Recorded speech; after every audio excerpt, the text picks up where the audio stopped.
He was a streetwise scammer. She was the pastor's pure-hearted daughter. When their worlds collided, love became his greatest challenge and his ultimate redemption. Femi was the kind of man who knew how to bend the rules to get what he wanted. A smooth-talking hustler with fast fingers on the keyboard, he'd built a reputation in the streets as a scammer who always got his way. But when he stumbled upon a small church on the edge of the city, everything changed. There, standing in a halo of light as she sang, was Ayo, a woman who seemed to carry her faith as naturally as breathing, her goodness a stark contrast to the life he led. For the first time, Femi wanted something that his schemes and lies couldn't give him. Drawn into her world, Femi found himself battling the weight of his past against the hope of a new future. Ayo saw beyond his charm, drawn to the man she believed he could become. But when secrets from his dark past started surfacing, threatening to destroy the life he was building, Femi faced an impossible choice: lose her to protect her, or risk it all for a chance at true love and redemption. In a journey filled with broken promises, moments of weakness, and the ever-present shadow of his old life, Femi discovers that love, faith, and forgiveness might be the only thing strong enough to free him. But can he prove himself worthy of the pastor's daughter, or will his past pull him back just as he reaches for redemption?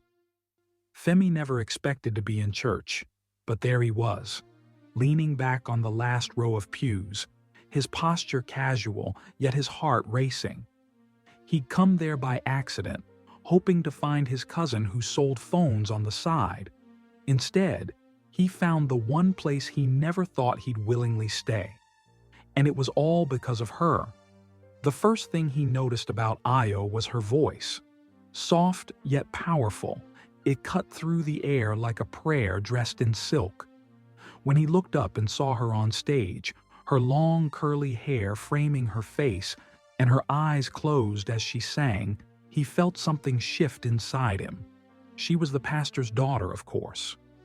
The way she moved, the way the light seemed to bend just to kiss her skin, it was like the heavens themselves had made her. Femi knew better than to chase something so far out of reach, yet he couldn't shake the feelings she had stirred. But he was a Yahoo boy, a hustler, a man who wore guilt and sin like cologne. Ayo was goodness, purity itself.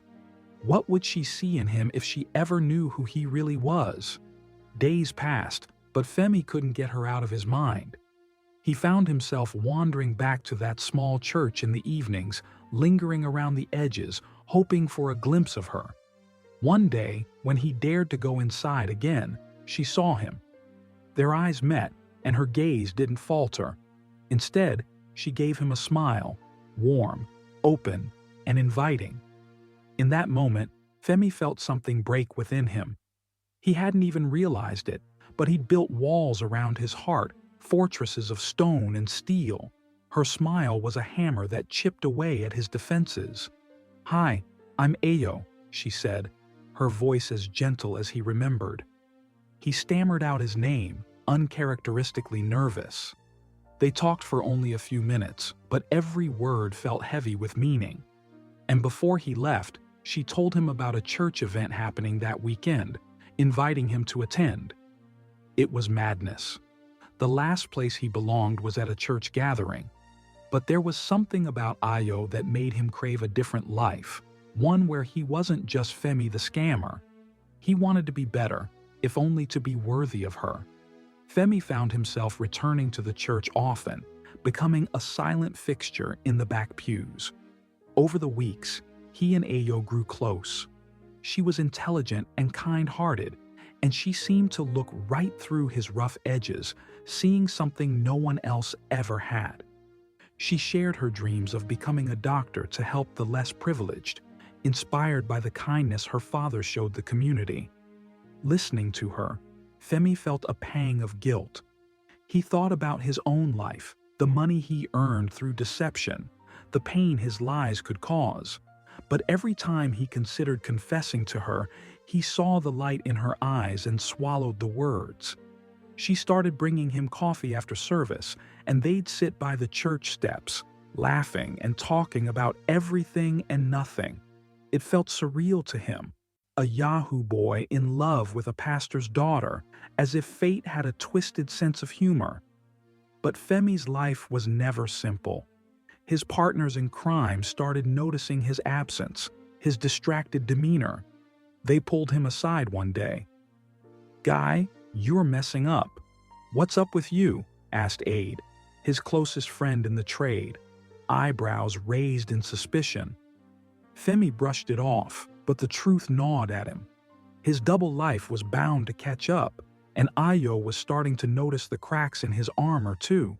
She once asked him why he never talked about his job, and he dodged the question. The web of his lies was growing too thick to escape. One night, Ayo invited Femi to dinner with her family. Her father, Pastor Samuel, had been wary of Femi, but was too polite to show it outright. That night, though, over plates of steaming Yalaf rice, the pastor took his chance to get to know this man his daughter seemed so taken with. "Femi, tell me, what do you do?" Pastor Samuel asked, his eyes steady.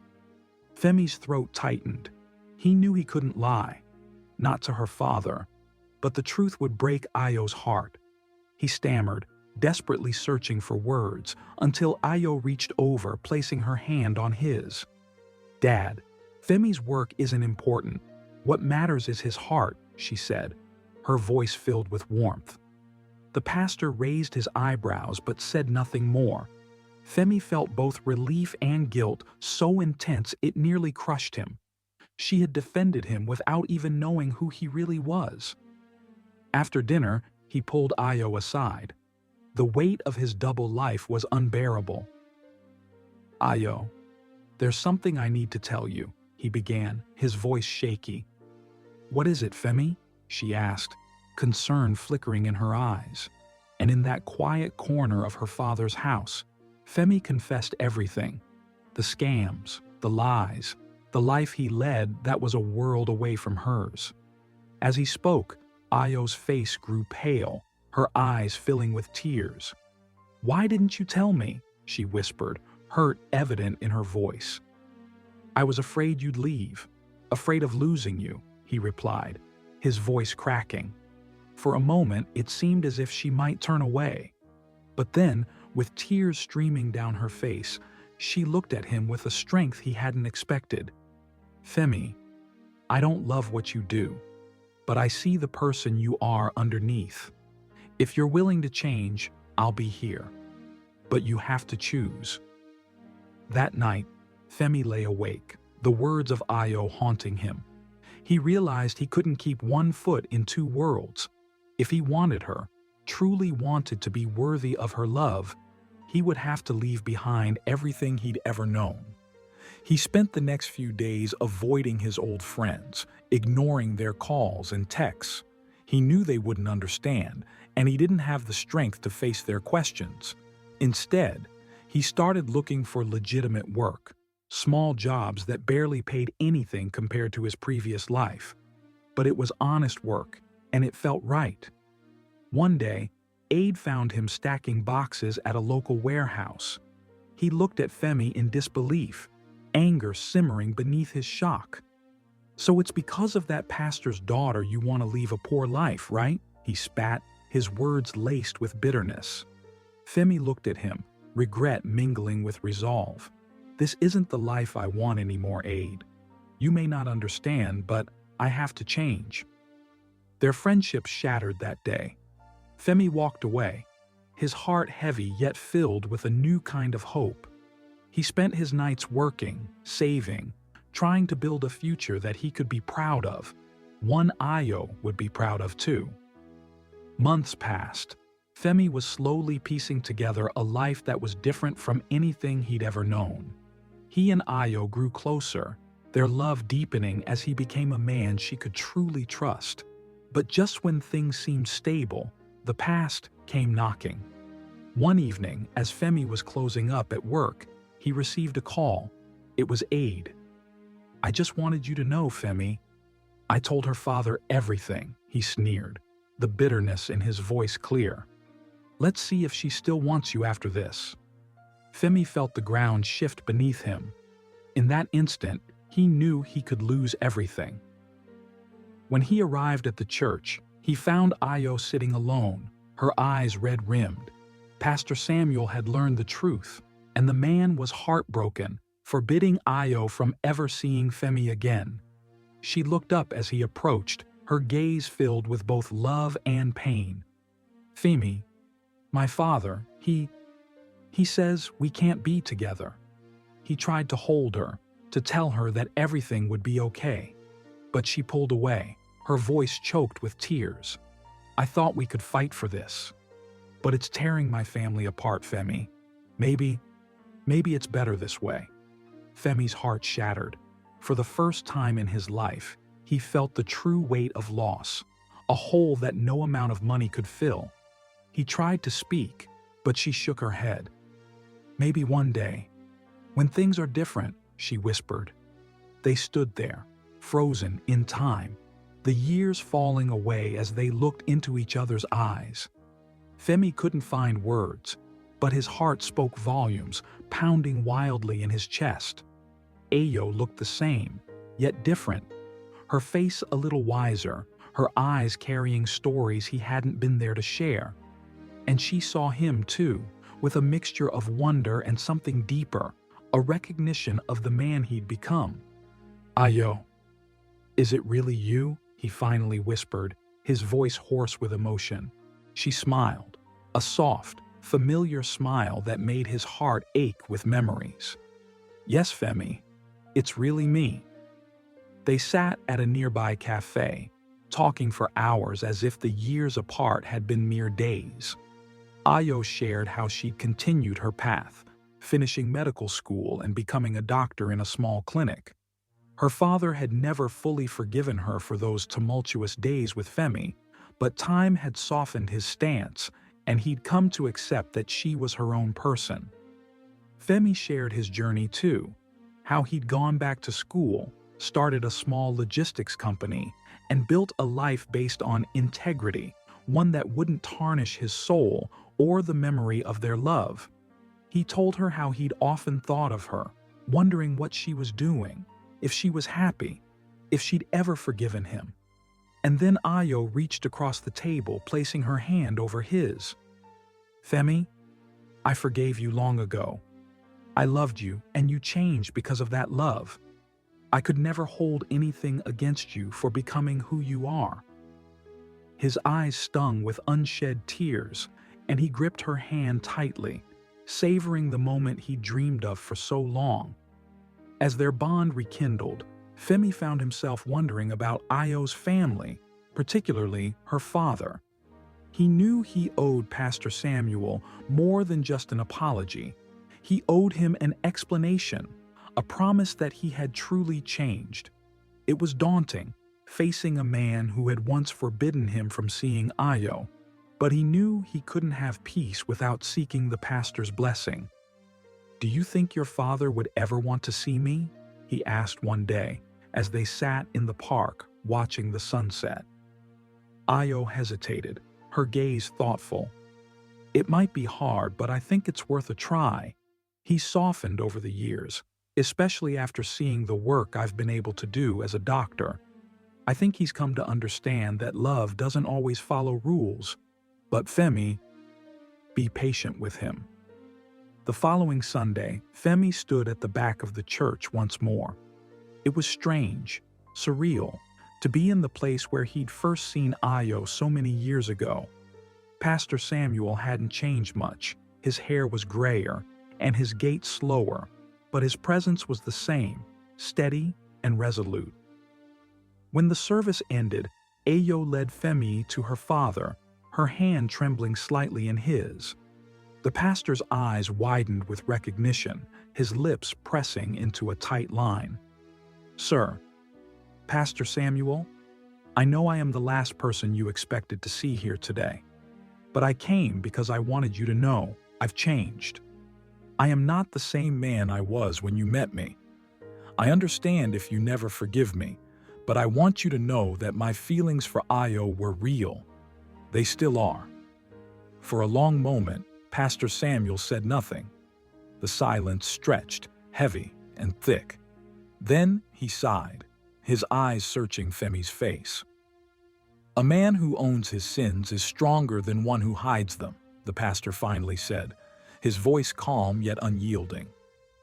"I'll admit, Femi, I never thought I'd see you here again. But I can see that my daughter cares for you, and perhaps there's a reason God has brought you back into our lives, but I need time." Femi nodded, his heart both hopeful and heavy. It was more than he had expected, and he thanked Pastor Samuel, promising that he would wait however long it took to prove he was worthy of Ayo. As weeks turned into months, Femi and Ayo grew closer than ever, their love deepening with every moment they spent together. They began planning for a future, discussing dreams and the kind of life they wanted to build. Femi continued to seek out Pastor Samuel's counsel, attending church services and involving himself in community events. Slowly, he earned the respect of the church members who had once seen him as nothing more than a charmer with a checkered past. But just when everything seemed to be falling into place, a shadow from Femi's old life reemerged. One evening, he received a call from a former associate who had fallen on hard times. "Femi, my guy, please, help me. I need small cash just to hold body. You understand?" The desperation in the man's voice was familiar, a haunting echo from a life Femi had tried to leave behind.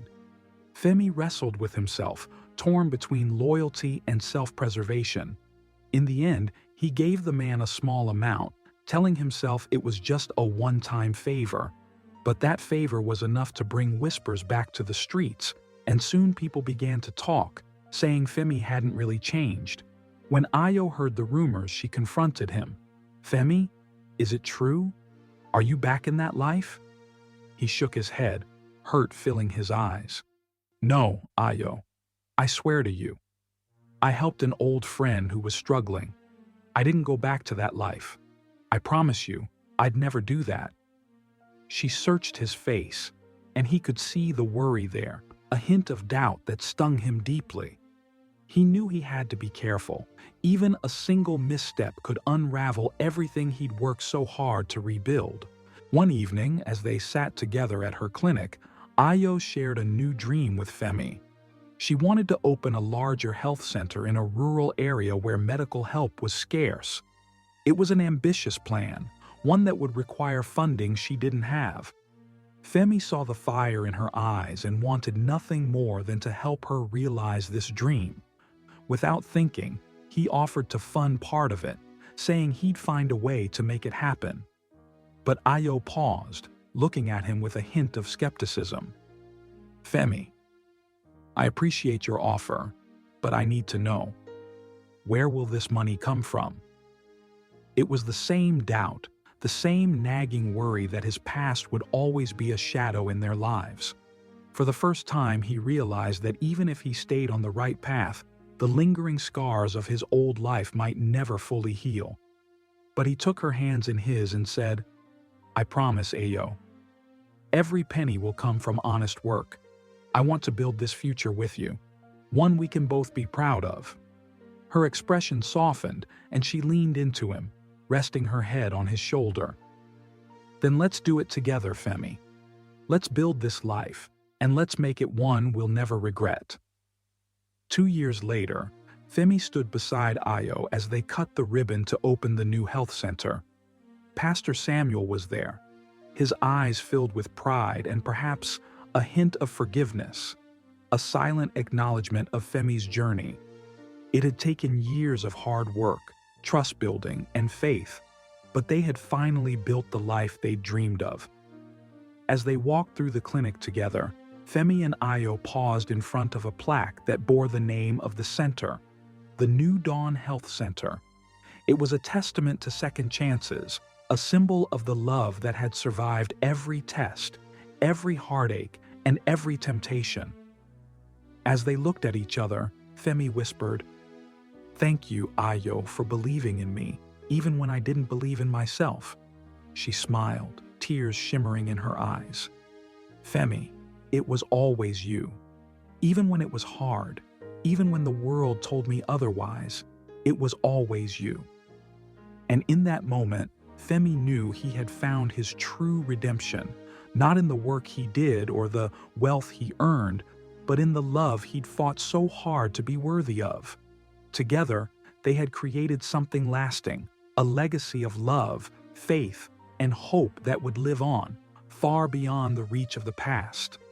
They had built a new dawn, one where love had the final say. Thank you for watching.